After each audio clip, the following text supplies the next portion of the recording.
Assalamualaikum warahmatullahi wabarakatuh. Selamat pagi dan salam sejahtera bagi kita semua. Salam Center of Excellence, salam pro prestasi. Slide 1, judul utama. Rekan-rekan pelaut yang saya hormati, hari ini kita tidak akan membahas tentang navigasi, mesin, atau stabilitas kapal. Kita akan membahas tentang stabilitas manusia di atas kapal.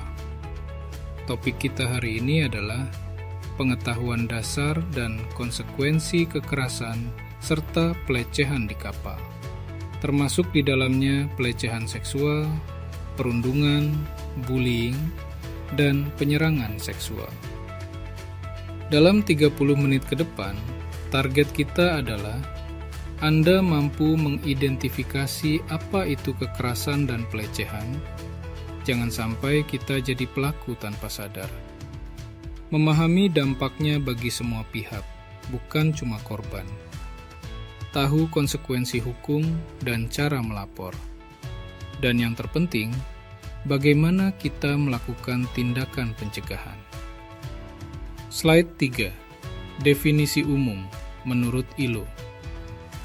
Fokus pada kata kunci fisik, psikologis, seksual, verbal. Narasi. Mari kita samakan persepsi. Menurut ILO, International Labour Organization, kekerasan bukan hanya pukul-memukul. Perilaku yang menyakiti secara fisik, psikologis, seksual, atau verbal, baik sekali maupun berulang, itu sudah masuk kategori pelanggaran. Contoh paling umum adalah perundungan atau bullying, menghinarkan di depan umum, mengisolasi seseorang, jangan temani dia, atau memberi tugas berbahaya dengan sengaja. Saya tanya, apakah memberikan tugas berat kepada junior itu bullying? Jawabannya, jika tujuannya untuk melatih kompetensi, itu pendidikan.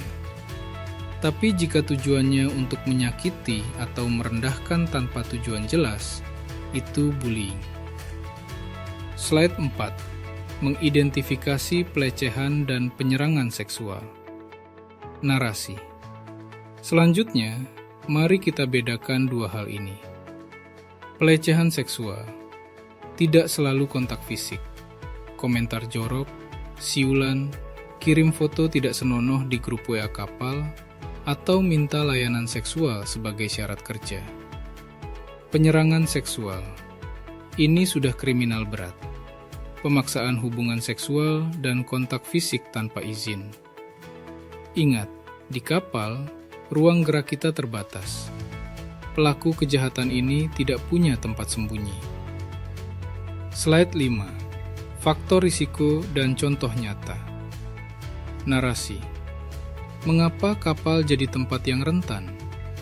Terisolasi, struktur komando kuat kadang disalahgunakan. Budaya maskulin ekstrim. Contoh nyatanya, junior dipaksa melakukan hal tidak pantas oleh senior, atau pelecehan saat jaga malam di anjungan, kamar mesin saat sepi. Ini bukan fiksi. Ini realita yang harus kita hapus. Slide 6. Konsekuensi fisik. Jelaskan bahwa dampak fisik bukan hanya luka luar. Narasi. Apa dampaknya? Secara fisik jelas. Cedera atau risiko penyakit menular seksual. Tapi ada juga keluhan somatik. Pernah merasa sakit kepala terus-menerus? Atau mah kambuh saat mau jaga sama senior tertentu? Itu tubuh Anda bereaksi terhadap stres akibat tekanan atau pelecehan. Slide 7. Konsekuensi psikologis. Yang lebih bahaya adalah dampak psikologis. Depresi, gangguan cemas, bahkan keinginan bunuh diri. Korban akan kehilangan rasa percaya diri. Bayangkan jika orang yang depresi ini memegang kemudi kapal atau menjaga tekanan boiler. Berbahaya? Slide 8. Stres dan tubuh biologis. Narasi. Secara ilmiah, saat kita tertekan, dibuli, tubuh melepas hormon kortisol. Dalam jangka pendek, ini mode bertahan, fight or flight. Tapi kalau tiap hari Anda dibuli selama kontrak 6 bulan, kortisol ini meracuni tubuh. Akibatnya, darah tinggi, jantung, dan imun turun. Slide 9. Konsekuensi sosial. Narasi. Secara sosial, korban seringkali malah disalahkan atau dikucilkan. Akibatnya, produktivitas turun. Karir hancur bukan karena tidak kompeten, tapi karena trauma. Slide 10. Dampak pada pelaku, saksi, dan perusahaan. Narasi. Bagi pelaku, jangan main-main. Anda bisa dipecat, di blacklist agen, dipidana, dan sertifikat dicabut. Karir tamat. Bagi perusahaan, reputasi hancur dan produktivitas kapal anjlok. Bagi saksi, menanggung beban moral dan ketakutan. Slide 11. Dampak bagi keselamatan dan kesejahteraan. Narasi. Ini poin kuncinya, keselamatan kapal. Jika kru tidak fokus karena takut dibuli, kecelakaan tinggal menunggu waktu. Atmosfer tegang membuat komunikasi di anjungan berantakan. Orang takut melapor kesalahan karena takut dimarahi. Inilah awal mula bencana maritim. Slide 12. Prinsip zero tolerance dan hak korban. Narasi. Maka dari itu, kita pegang prinsip zero tolerance, tidak ada toleransi. Sesuai MLC dan SMS perusahaan, kapten wajib melindungi korban. Hak korban adalah kerahasiaan dan akses medis. Slide 13. Prosedur pelaporan dan pencegahan. Jika terjadi, lapor ke siapa? Perwira atasan. Jika pelakunya perwira, langsung ke master. Jika master terlibat, lapor ke Designated Person Ashore, DPA, atau perusahaan langsung. Pencegahan terbaik adalah budaya saling menghormati. Slide 14. Dampak pada pelaku dan saksi. Kita sudah bicara soal korban. Sekarang, mari bicara soal Anda. Jika Anda berpikir untuk menjadi pelaku atau hanya diam sebagai saksi. Bagi pelaku, jangan berpikir ini hanya candaan. Konsekuensinya fatal. Sanksi disiplin di atas kapal, pemutusan kontrak dan blacklist perusahaan. Tuntutan pidana sesuai hukum negara bendera, flag state.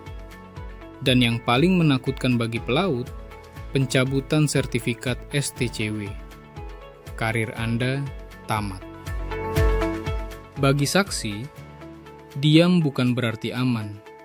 Saksi yang tidak melapor menanggung beban psikologis, rasa bersalah, dan ketakutan akan balas dendam. Lingkungan kerja yang toksik akan menyiksa Anda juga. Slide 15. Dampak bagi perusahaan dan keselamatan kapal. Hubungkan perilaku individu dengan nasib kapal secara keseluruhan. Gunakan gestur tangan yang menggambarkan cakupan luas. Pelecehan bukan masalah pribadi, ini masalah kapal. Bagi perusahaan, reputasi hancur. Investigasi PSC, Port State Control, yang menyita waktu hingga denda besar. Bagi keselamatan kapal, paling kritis, bayangkan situasi ini. Bridge team sedang manuver sandar, tapi junior officer takut bicara pada kapten karena sering dibully. Akibatnya komunikasi buruk, perintah ragu-ragu. Apa hasilnya? Kecelakaan. Pelanggaran etika ini merusak Bridge Resource Management, BRM, dan Engine Resource Management, ERM. Slide 16.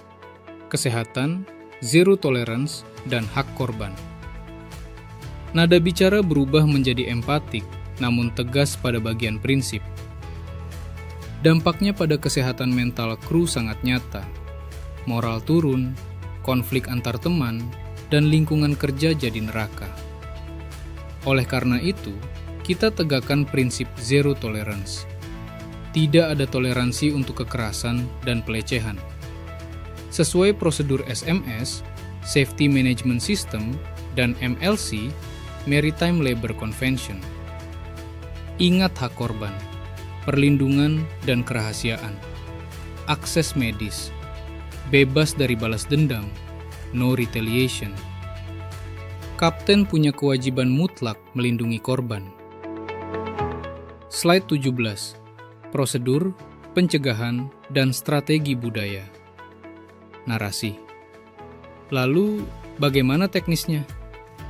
Prosedur pelaporan. Lapor ke senior officer. Jika perwira terlibat, langsung ke kapten. Jika kapten terlibat, lapor ke DPA di darat. Investigasi harus berjalan. Pencegahan. Mulai dari diri sendiri. Ikuti pelatihan, patuhi kode etik, dan hindari alkohol saat jam kerja. Strategi budaya aman. Bangun open communication. Kita harus berani melapor tanpa takut. Kepemimpinan harus memberi contoh. Rekan-rekan, sebelum kita masuk ke kuis, intinya adalah keselamatan dan kesejahteraan awak kapal adalah prioritas utama. Kuis evaluasi interaktif. Narasi transisi. Untuk menguji seberapa tajam pemahaman Anda terhadap materi krusial ini, mari kita masuk ke sesi kuis evaluasi. Saya akan membacakan soal yang ada di slide. Silakan jawab dengan tegas. Mari lihat soal pertama.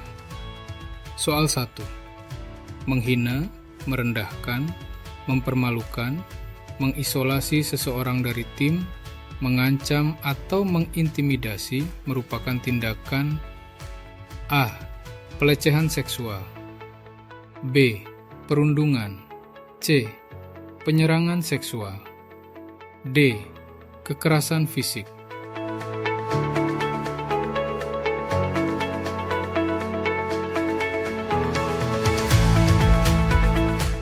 Jawabannya adalah B. Perundungan. Ingat kata kuncinya, merendahkan dan mengisolasi. Soal 2.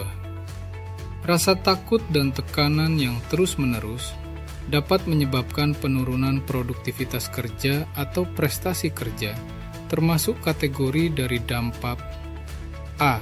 Fisik, B. Psikologis, C. Sosial, D. Profesional.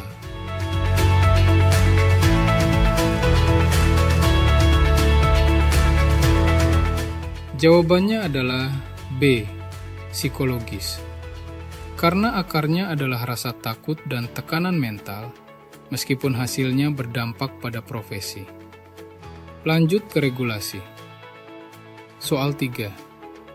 Yang bukan termasuk aturan internasional inti terkait standar pelatihan atau HAP dasar, konvensi, terkait kekerasan dan pelecehan di kapal adalah A. STCW, B. MLC, C. PSC, D. ILO.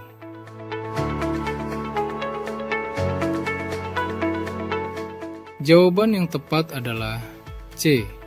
PSC. PSC adalah badan pengawas atau inspeksi yang menegakkan aturan, bukan konvensi itu sendiri. Soal 4. Membangun budaya aman, saling menghormati, merupakan tanggung jawab dari A. Kapten kapal, B. Perwira kapal, C. Perusahaan, D. Semua awak kapal.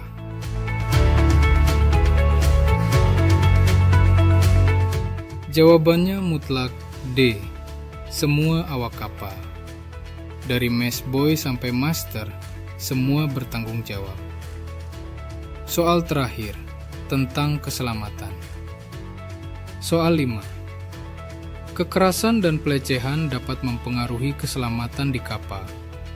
Aturan internasional tentang manajemen keselamatan yang mewajibkan lingkungan aman adalah A.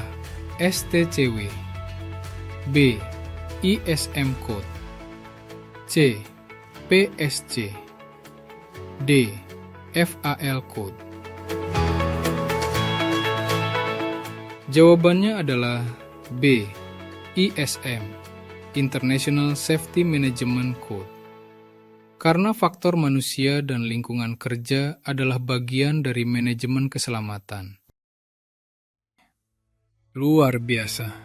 Jawaban Anda menunjukkan bahwa Anda sudah siap untuk peduli. Rekan-rekan pelaut, ingatlah, lautan sudah cukup keras dan berbahaya.